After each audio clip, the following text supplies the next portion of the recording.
रात के 11 बज रहे थे। दिल्ली की सर्दी खिड़की की दरारों से अंदर घुस रही थी।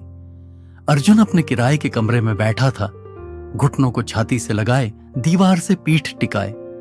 सामने मेज पर रखा था एक टूटा हुआ लैपटॉप, एक चाय का कप जो कप का ठंडा हो चुका था, और उसका फोन जिसकी स्क्रीन पर बैलेंस दिखा रहा था सिर्फ 103 रुपए। वो बस उस नंबर को देखता रहा। 3 साल पहले वो इस रकम को रास्ते में गिरा देता था और पलटकर देखता तक नहीं था। आज यही 103 रुपए उसकी पूरी दुनिया थी। उसने फोन की स्क्रीन को बार बार देखा, लेकिन नंबर नहीं बदला। कमरे के बाहर से मकान मालिक रमाकांत जी की आवाज आई, अर्जुन जी, कल सुबह तक किराया नहीं आया तो चाबी दे देना।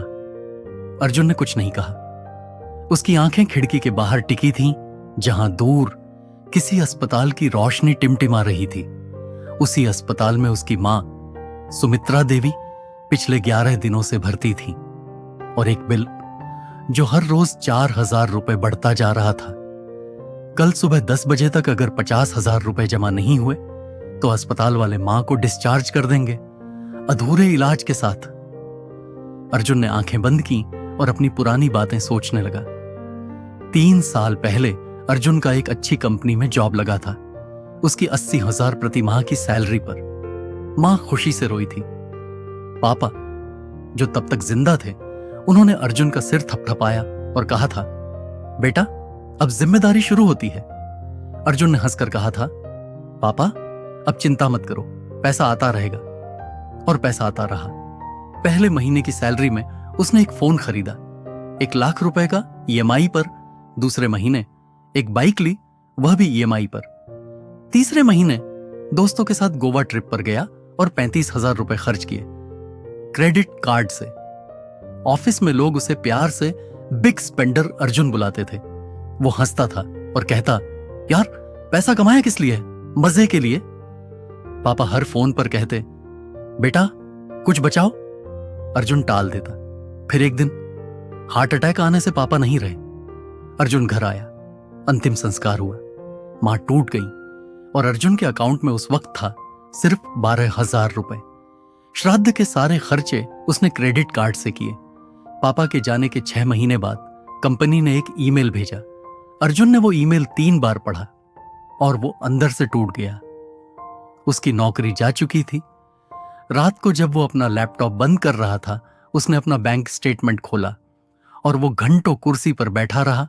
बाहर दिल्ली सो रही थी, पर अर्जुन की आंखों में नींद नहीं थी। अगले दिन सुबह अर्जुन ने फोन उठाया।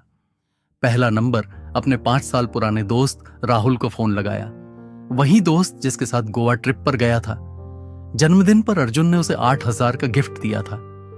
राहुल यार, एक काम था, बस 20,000 रुपए चाहिए, 1 महीने में लौटा दूंगा, मां बीमार है। राहुल ने 3 सेकंड रुक कर कहा, अर्जुन भाई, सच में बुरा लग रहा है, लेकिन यार, मैं खुद EMI में फंसा हूं, तू समझता है ना? सॉरी यार, नहीं हो पाएगा। कॉल कट गई।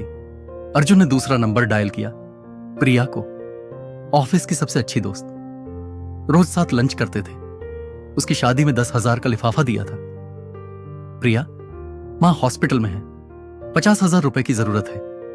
प्रिया ने बीच में ही बात काटी, अर्जुन, आई एम सॉरी, मेरे पास भी बच्चे हैं, घर है, मैं नहीं कर सकती।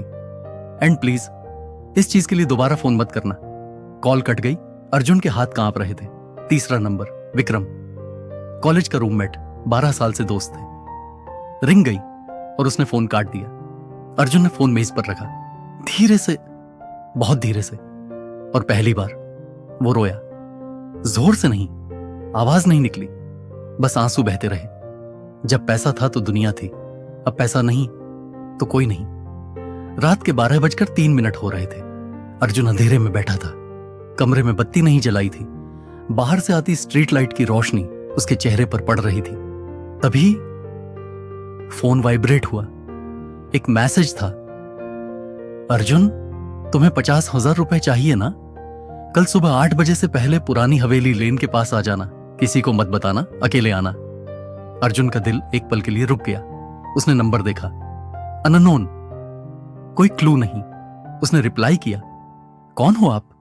जवाब आया, वो जो तुम्हारी मदद कर सकता है, लेकिन सवाल मत पूछो। आओगे या नहीं? उसने घबरा कर लिखा, आऊंगा। अर्जुन सुबह उस एड्रेस पर गया। वहां एक बुजुर्ग आदमी एक कुर्सी पर आंखें बंद करके बैठा था। अर्जुन अंदर गया। बुजुर्ग ने बिना आंखें खोले कहा, आ गए, बैठो। अर्जुन रुक गया। आप मुझे जानते हैं? बुजुर्ग ने आंखें खोली और कहा, बहुत अच्छे से जानता हूं। तुम्हारे पापा का नाम था राजेश शर्मा। 1987 में हम दोनों ने साथ काम शुरू किया था। मेरा नाम रमेश है। अर्जुन की सांसें थम सी गईं। रमेश अंकल ने अलमारी से एक डायरी निकाली और अर्जुन को दे दी। डायरी के कवर पर लिखा था, अर्जुन के लिए। अर्जुन का गला भर आया। यह हस्त लिखावट वो अच्छे से पहचानता था। यह उसके पापा की लिखावट थी। अर्जुन का हाथ कांप रहा था जब उसने डायरी का पहला पन्ना खोला। उस पर लिखा था, बेटा, अगर तू यह पढ़ रहा है तो तू उस जगह पहुंच गया है जहां मैं कभी नहीं चाहता था कि तू पहुंचे, लेकिन शायद यही जरूरी था। पैसा तुम्हारे परिवार की सुरक्षा है। आज तुम्हारी मां जिस अस्पताल में है वो इसीलिए है क्योंकि तुम्हारे पास पैसा नहीं है। अगर होता तो शायद बीमारी इतनी बढ़ती नहीं, समय पर इलाज होता। और पैसा तुम्हारी जिम्मेदारी का आईना है। जो इंसान अपने पैसे संभाल सकता है वो अपनी जिंदगी संभाल सकता है।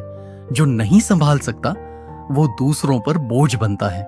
मैं जानता था तू जीते जी मेरी बात नहीं सुनेगा, इसीलिए मैंने रमेश भाई से कहा था। अर्जुन ने किताब बंद कर दी।